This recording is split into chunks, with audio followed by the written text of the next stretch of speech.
r/NoSleep. Posted by u/CIAHerpes. My mother was the lone survivor of her village during the horrors of Unit 731. During the existence of Unit 731, the Japanese doctors performed experiments on thousands of people and may have ultimately killed up to 300,000 or 400,000 in the surrounding areas and in their labs. They dissected many alive, including infants and pregnant women, and also injected them with biological weapons agents or other pathogens. My mother had been one of the rare survivors, a witness to the horrors of those events. She had lived in a town about 50 miles from Manchukuo, the base for Unit 731.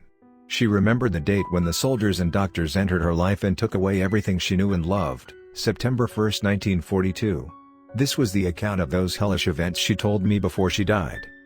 The ceramic bomb fell slowly from the sky, spinning in Lizzie circles before righting itself and coming straight down towards our town. A single white plane with the symbol of the rising sun whined past the center of town, flying away like a criminal running away from the scene of a crime. A couple merchants came out of their shops, looking up into the sky with suspicion and fear. I saw the bomb hit the yard behind my neighbor's home. It shattered into millions of pieces, a sound like smashing glass shattering the silence. I was very small at the time, only 5 or 6 years old. I ran inside to tell my mother. I saw her standing behind the fireplace, cooking a small batch of tea, waiting for my father to come home. "Mother, a Japanese plane just flew over the town, and it dropped a bomb. But it looked like it was ceramic, and it didn't even blow up. Why do you think they did this?" My mother's face paled visibly. "Stay inside," she ordered me, turning to look out the window, her eyes filled with fear and anxiety as she continuously looked for my father's silhouette on the trail leading up to the front door. "Where's your father? I wish he was here with us." She poured herself a cup of plain green tea, sipping the steaming hot beverage and refusing to meet my gaze. She just continued to watch the road, and it was then the first pangs started, a sense of wrongness and foreboding filling my mind. My mother and I stayed inside the rest of the day, waiting for my father. She grew increasingly worried as the hours passed, but she wouldn't allow me to go outside to look for him. I ended up sitting next to my mother and pouring myself a cup of tea. She grabbed my hand suddenly, squeezing it tight and looking me in the face for the first time. "Something bad is going to happen, I think," she said. "Or maybe it's happening already. No matter what, I want you to know I love you. I love you as only a mother can love her only child." These words only increased my sense of dread, and I didn't know what to say. My eyes watered, and I felt like I might start crying. My mother had never been so explicitly and openly emotional like this before. "I love you too, you know that," I said, trying to force a smile. My mother didn't return it. She just went back to staring outside at the dying day. Finally, around dark, my father came running up to the house, his face covered in sweat. He flung the door open, running right past me without even looking at me. "We need to leave the town immediately," he said to my mother, tears streaming down his face. "I think it's too late, but we need to try." "What's wrong?"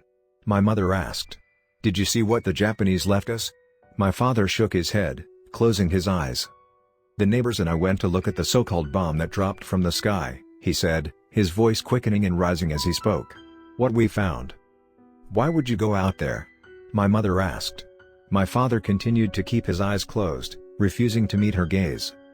"We found dead fleas inside a massive shattered ceramic shell," he said. "Thousands of them, some smashed flat from the impact. And all around the area, tens of thousands of live ones, very active. They were jumping around like crazy. I got bit quite a few times." He paused for a long moment, his face still troubled and pale. I stood up and started laughing. "Fleas? Father, why would you be scared of fleas?"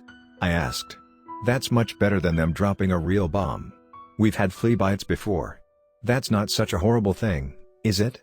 My mother and him looked scared, but I couldn't figure out why. We fled that night, packing our bags within minutes. We went to the next town over and stayed with my mother's parents. But after a few days passed, our family discovered we hadn't gone nearly far enough. My grandmother came in on the third day after what I jokingly called the flea bomb attack, holding a basket of goods from the local market. She complained that her head was pounding and her stomach hurt. My mother felt her forehead, exclaiming that my grandmother had a high fever. "Oh, I'm sure it's nothing," my grandmother responded, flipping a hand as if she were shooing away a fly. "Probably just something I ate. I've survived much worse than a little stomachache, I can tell you that." She winked at me, showing off her toothless gums as she smiled. Within hours of her falling ill, countless others began showing symptoms. Like falling dominoes, the sickness spread through the entire village, swarming the countryside with its black, fetid rot. It started with headaches, stomach pains, fever, diarrhea, chills and sweating. At first, it looked like the flu, or sometimes just a bad cold. The moment we saw the swollen, black sore on my grandmother's neck, we knew it was something far worse. She collapsed in the kitchen later that night while trying to sip water, and my mother and I carried her unconscious body over to her bed. She was covered in sweat, coughing up blood, her skin turning black as the swollen sores spread throughout her flesh. It seemed like the buboes on her neck, armpits and groin swelled before my eyes, massive amounts of pus slowly leaking out of tiny holes all over the wounds. The tip of her nose had started to turn black with dark, sickly purplish splotches all around it. We all knew she would not survive for much longer. I went to my grandmother with a cool cloth. She looked up at me with glistening, tear-streaked eyes, confused and rambling. "Oh, is it time for the harvest already?" she said. "I thought it already came." "Grandma. It's me, Jing," I said. "Jing?" she said, squinting her eyes. I saw a trickle of blood running down from one nostril. Taking the cloth, I started to wipe it up, but then she started coughing, bending over double. After a few hacking coughs, she spewed out a trickle of dark, thick blood, spitting it onto the covers. "I'm sorry, Mother, I forgot to tell Father about the lamp oil." She looked above me, staring at something only she could see. She began to cry. As she turned her neck to the side, the swollen, pus-filled bubo burst, the black skin rupturing as dark, stinking fluid spewed forth. "Mother. Please, it's me. Take me home," she said, continuing to ramble, staring around the room at people only she could see. I turned and ran, unable to take any more of it. My grandfather had complained of headaches and chills earlier in the day. A few hours after my grandmother, he also collapsed. We found him laying on the threshold of the open door, groaning and moving his arms, reaching out as if for someone to pick him back up. Huge swollen pustules shone from under his armpits and from the sides of his neck. We put him in another bed. He also quickly became delirious, talking to people who weren't there. As the sun set, I knew they would not survive long. Things had gone from bad to worse when I looked out the window into the night beyond and saw the first Japanese soldiers coming, dressed in white biohazard suits and gas masks that covered every inch of their skin. I heard knocking on the neighbor's door, hard and insistent. I moved the curtain away from the window, peering out, my small heart beating fast. Everyone in the house besides myself was, by that time, showing symptoms of what we then knew without a doubt to be the Black Death. We had heard countless horror stories of the Black Death. With up to 70% of people dying in some areas, it was one of the most feared and horrifying diseases imaginable. Most of the townspeople would have fled that night if they hadn't been vomiting blood as their skin turned black. My mother ran over to me, her face pale and sweaty. She wavered on her feet, looking like she might collapse. Then she took a deep breath, closing her eyes and bracing herself. When she looked stable again, she knelt close to me. "The enemy is outside," she whispered. "We must hide you." I nodded silently. I heard shouting coming from next door. Behind the curtain, I caught glimpses of dozens of men in clean, white biohazard suits and gas masks walking calmly and confidently onto our road. After another few seconds, a hard knock sounded at our front door. "Quick!" my mother said, pushing me across the kitchen and towards the oven in the corner. We had a large, metal oven back then in addition to the fireplace. Due to my father's position, we were better off than most of the people in our town. Some still lived in cold, unheated shacks and ate rice and water for every meal. The oven had a flat-top grill and, of course, used firewood, seeing as this was back in 1941. We didn't have electricity in my parents' home, and neither did my grandparents. As far as I know, in fact, no house in the area had electricity. She opened the door. The cold interior of the oven had ashes and small pieces of twigs forming a uniform carpet. I sneezed as the cloud of debris swirled around us. "No time for that," my mother hissed as I coughed and choked. "Get inside, child. Now." Without thinking, I began to crawl through the tiny door. I could barely fit inside the oven. She closed the door all the way, locking me in the cramped darkness. Curled into a ball, I felt like a fetus imprisoned in an iron womb. A final, bone-rattling pounding on the door started. I heard my mother's footsteps as she rushed away from me. A moment later, I heard the door creak open. "Come, come," Japanese soldiers said in broken Chinese. "You come now." As a child, I was extremely bright. Even as a young girl, my vocabulary was well beyond anyone else in my grade. I had also picked up some Japanese, since we were near the puppet state of Manchuria, a vassal of the Imperial Japanese Empire during World War II. So when the Japanese had finished clearing out the house and stood talking to each other, I understood bits and pieces. "What do we do with these logs?" one asked. I felt confused. "What logs?" "These ones, maybe." I didn't understand everything he said after that, but he kept saying the word fire.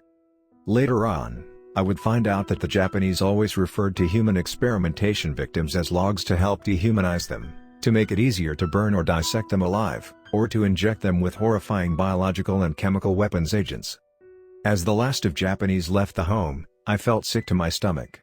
Curled inside in the oven in the fetal position, I began to cry, giving up all hope that things would turn out okay. Things quickly went from bad to worse when I tried to leave the oven and found the door had latched closed. I was in total darkness inside the oven and barely had room to move. A sense of suffocation began to come over me, a feeling of being buried alive. At first, I whimpered as I kicked against the door with whatever force I could muster. It didn't even seem to shake in its frame. I increasingly became panicked, kicking and punching at it. Then I started to scream for help. "Hello?" I yelled. "I'm stuck. Is anyone out there? Please let me out." I don't know how long this went on for, but it seemed eternal. Suddenly, in the midst of my yelling and kicking, the door flew open and light flooded my eyes. I fell out, gasping as tears streamed down my face. I looked up, expecting to see my mother, or maybe a Japanese soldier, but it was neither. 3 gaunt Chinese faces looked down at me, men with guns and torn, dirty clothes. I gaped at them, wondering if they were here to kidnap or murder me. "It's okay, little girl," one said to me, kneeling down and brushing my ash-streaked hair out of my face. "We're partisans. We were on our way to attack the Imperial Japanese and put a stop to their monstrous actions." "Where's your family?" another one asked. I looked up at him, seeing he only had one working eye. From it gleamed compassion and understanding. The other was blinded, covered in a cataract, as white and dead as a corpse. "They took them," I said, crying harder. "They made us sick and then they took them away." "What's your name?" the one-eyed soldier asked. "It's Jing," I said. "Well, Jing, my name is Chen. This is my group. We are meeting up with other partisans in the area, armed men who will protect you. You're safe now." No, we're not," I said. "Just listen." And as Chen and I stood in the dark kitchen of an empty town, I told him everything that had happened since I first saw the ceramic bomb falling from the sky. The soldiers did not look happy when I told them about the fleas and what happened. The two behind Chen had panic in their eyes as I finished the story. "Chen, this means we may all be exposed to this disease now," one said, sweating heavily, his greasy hair sticking up all over his head. Chen did not seem distressed. He looked like the calm eye of the hurricane in the midst of panic. "Whether we were exposed or not," Chen said, "this changes nothing. We will continue with our mission. In fact, this only makes it more pressing. We know where the Japanese took the townspeople. We must put a stop to it." I agreed with Chen, mostly because I hoped they would save my family, especially my mother. I figured it was probably too late for my grandmother and grandfather. A sharp pang of sadness pierced me as I thought about them dying from the plague in some freezing cell, alone and delirious. With my head down, deep in thought, I followed them out into the night.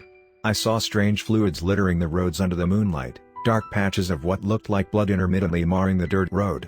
They were still wet, contrasting with the bone-dry conditions outside. We left the town, and I followed them down another dirt road. After about an hour of hiking, we came upon it. From the distance, I saw a massive building. It looked rather nice from the outside, and even had a balcony hanging over the front door. Every window had bright light coming out. "It looks like someone might be home," I whispered to Chen. I had walked next to him the entire way. We hadn't talked, as he was afraid of making too much noise. "Regardless, we're going in," he said quietly, looking around for something. A few twigs cracked and more partisans came walking out of the woods, saluting Chen. Now the entire group of partisans was up to 7. "Okay, let's do it," he said with fury on his face, the desire for bloodshed stamped into every word. "According to our plan, as much as possible. Don't let a single Japanese doctor or soldier survive." The rest of them nodded, and without another word, they began sprinting towards the building, some moving towards the front while others veered off around the back of the building. Chen turned to me. "I have to go in too," he said sadly, kneeling down before me. "Will you be alright out here by yourself?" I felt shocked. "I want to go help rescue my ma," I responded. "They took everyone from me. I should be involved too." "You're just a little kid who can't use a gun," Chen said reassuringly. "Just stay out here. And if I don't come back within 30 minutes, get out of here. Go find some family you can contact, anyone at all, a cousin or an uncle. Get away from here. This place is poisoned."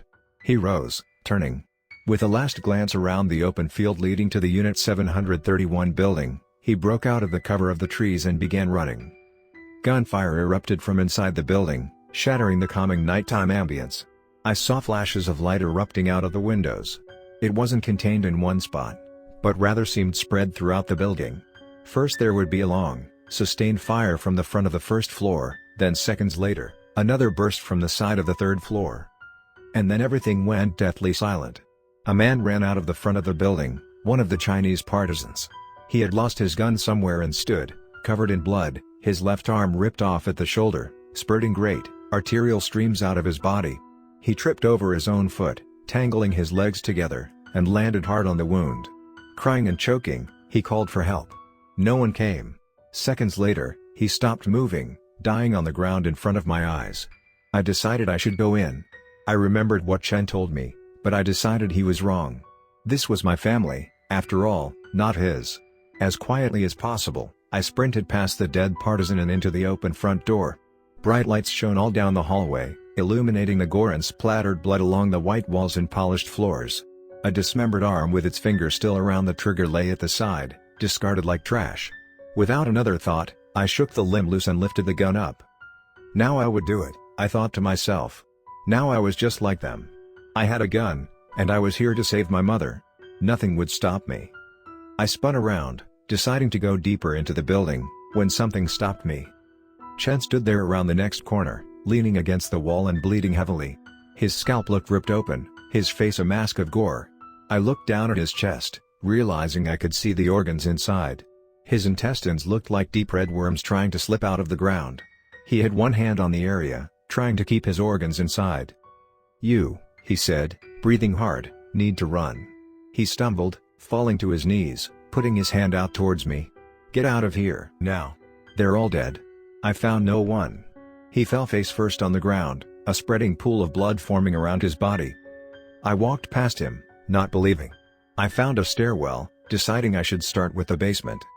I looked in the first room, seeing stainless tables side by side.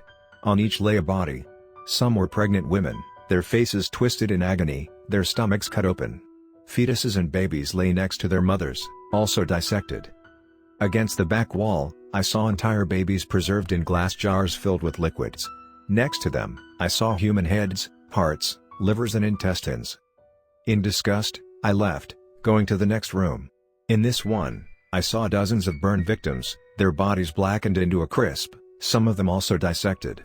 As I walked past, one of them began breathing, moaning something incomprehensible. I saw fire-blackened fingers twitch as the person tried to raise their hand towards me. Chen had been wrong. Someone was alive.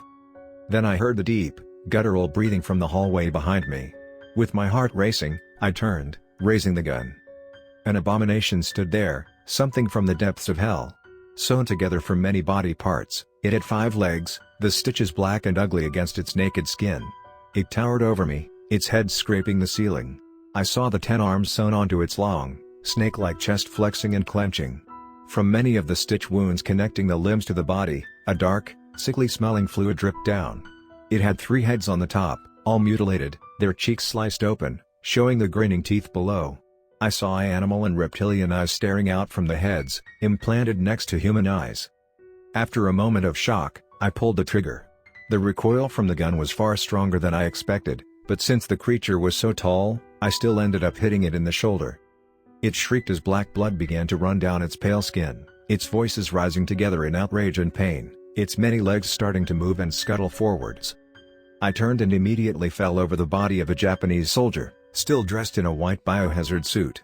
I felt the creature's fingers closing around my ankle when someone yelled from behind me. "Hey, you!" A woman cried loudly. A burst of gunfire rang out. Turning in surprise, I saw my mother, standing there with a stolen gun from a Japanese soldier. She had sores from the Black Death all over her skin, and her nose had turned dark from the necrosis. She stumbled forwards, firing as she went until the gun ran out of bullets. I saw blossoms of gore sprouting all over the abomination's body as bullet after bullet ran through it. When the gun finally clicked empty, she threw it aside. Then she jumped on the abomination, biting and clawing at its skin like a rabid animal.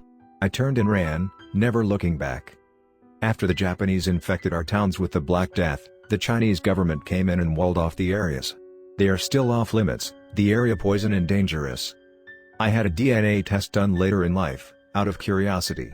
They told me many interesting things, but one of the most interesting was that I have a genetic mutation that causes me to be resistant to the Black Death. It is, I think, the main reason I survived. The horrors I would see after that bomb fell scarred me for the rest of my life. I still remember the sick, sweating people with black pustules the size of eggs, like a baby pushing against its mother's body to get out. I remember the eyes of the women dissected alive, their fetuses ripped out of their bodies, their faces still open in expressions of eternal horror. None of that will ever leave me. What Unit 731 brought us was hell on earth.